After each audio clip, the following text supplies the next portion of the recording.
Today we are making small batch Texas sheet cake. Now, traditionally Texas sheet cake is made in a jelly roll pan that measures about 10 by 15. Now, that's a lot of cake. And it's always been my favorite recipe to make when I need to feed a crowd. But when I only need to feed 2 to 3 people, a reduced size family, that's way too much cake. So I've taken my all-time favorite Texas sheet cake recipe and I've reduced it down to fit in this pan, which is the perfect amount to feed 2 to 3 people. It measures about 8.5 by 6, and I'll leave a link to the pan down below. With today's recipe for small batch Texas sheet cake, you get the same big taste, but in small batch. Let's get started. Hi, I'm Leanne from YourHomeBasedMom.com, and today's recipe for small batch Texas sheet cake is a perfect solution when you can't decide between chocolate cake or brownies. It's a perfect combination of both. Now, my favorite part of Texas sheet cake is the frosting. So make sure you watch to the very end of the video because I'm going to share with you the secret how to make the frosting that turns to fudge when it hits the cake. So for today's recipe, we only need a 1 bowl and 1 small saucepan. Okay, we're going to start by mixing up our ingredients. We've got a 1/2 cup of flour. I'm just using all-purpose flour. I've got a 1/2 cup of granulated sugar, and I've got a 1/4 teaspoon of salt. And we're just going to give that a nice mix together so it's all incorporated. We're ready for the next step, and that we're going to need our saucepan, and I've got it over just about a medium high heat because we're going to add in a 1/4 cup of butter. We're going to melt that butter, and into that butter we are going to add a tablespoon, but a heaping tablespoon. So, you know, you kind of want it nice and mounded up. I mean, it's chocolate. You can add in as much as you want. We're going to add in that chocolate. And then we're going to add in a 1/4 cup of hot water. And I'm just using hot water straight out of my tap. All right. We're going to mix that up until the butter's all melted. The cocoa is all combined.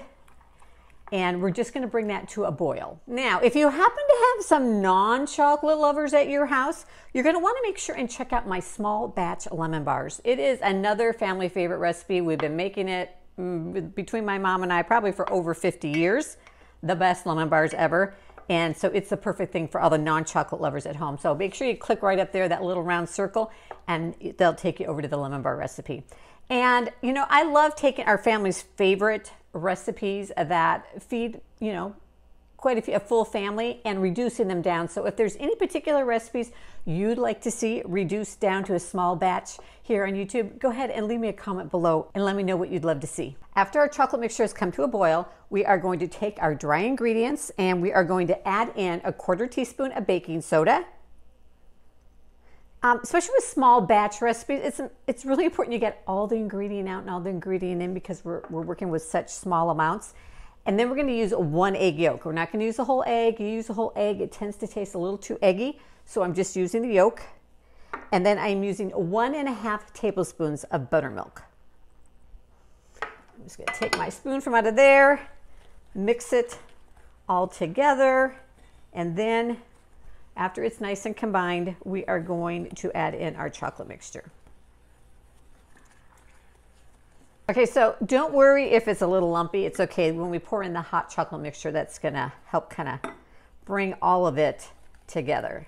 So just pour it in. Make sure you get all that chocolate out of the pan. Don't want to waste any of that chocolate. And then just stir it all together. All right, after it's all combined, you don't see any more of the dry ingredients. Note that this cake batter is fairly thin as far as cake batter is concerned, but that's totally the way it's supposed to be. All right, now we're going to take our little pan. Now, if you don't have, like I said, I'll put a link for this one below. If you don't have this, it's about 8 by 5, did I say, pan. You could use an 8 by 8 baking dish. It'll just slightly vary a little bit in the height of the depth of the cake. So we're just going to give it a nice spray with some cooking spray, and then we're going to pour our batter into the pan.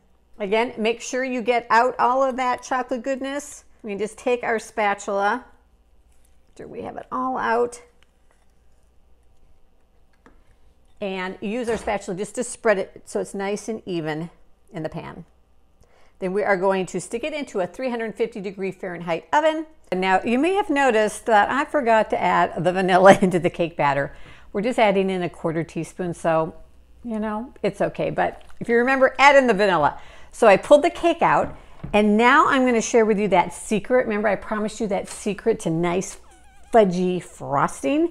The secret is you're going to frost a hot cake with hot frosting. So as soon as the cake comes out of the oven, we want to mix together our frosting. We don't want to do it ahead of time because we don't want it to cool off and to start to thicken up too much. So I'm adding in 2 tablespoons of butter. I'm going to grab my spoon here. All right, got my spoon. We are going to melt our butter. We are going to add in a tablespoon of a tablespoon of baking cocoa.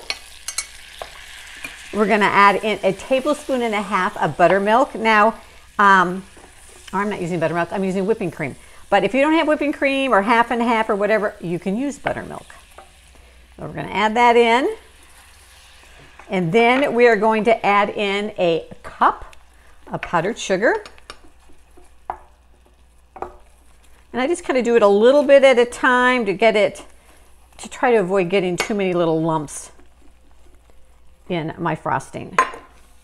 And then we're going to stir that all up. Our frosting is fairly thin.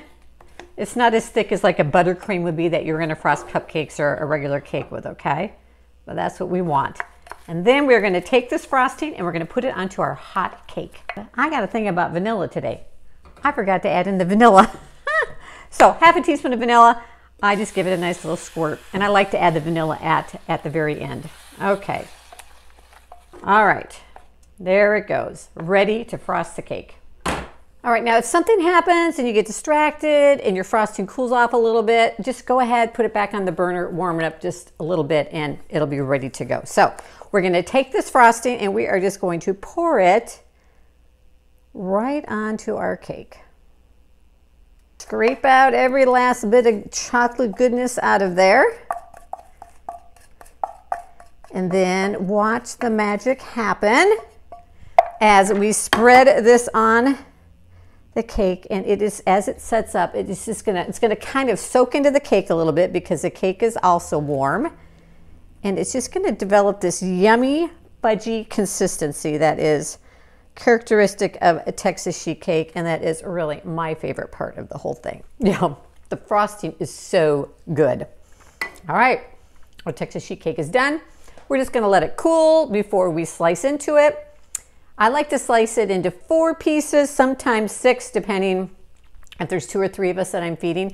It's a pretty thin cake, so you can slice those pieces bigger. One of our favorite ways to eat it is, of course, with a scoop of ice cream on it and some hot fudge sauce, but it is definitely a standalone dessert. We're ready to slice our Texas sheet cake. Now, little tip for you, whenever I'm slicing brownies, bar cookies, really anything with a lot of frosting on it, I like to use a plastic disposable knife. It just gives you a much cleaner cut than a regular metal knife does. So I'm gonna just cut it down I've already cut it right down the middle that way, and I'm gonna cut it down the middle this way. We've got 4 pieces, so 1 for each of us today and 1 for each of us tomorrow, or enough to share a little bit if we wanna share. And we're just going to put our Texas sheet cake right onto our plate. I'm not going to add any ice cream right now. We're just going to eat it just as it is. And it is fudgy and chocolatey. The frosting's amazing, and it tastes just like chocolate fudge.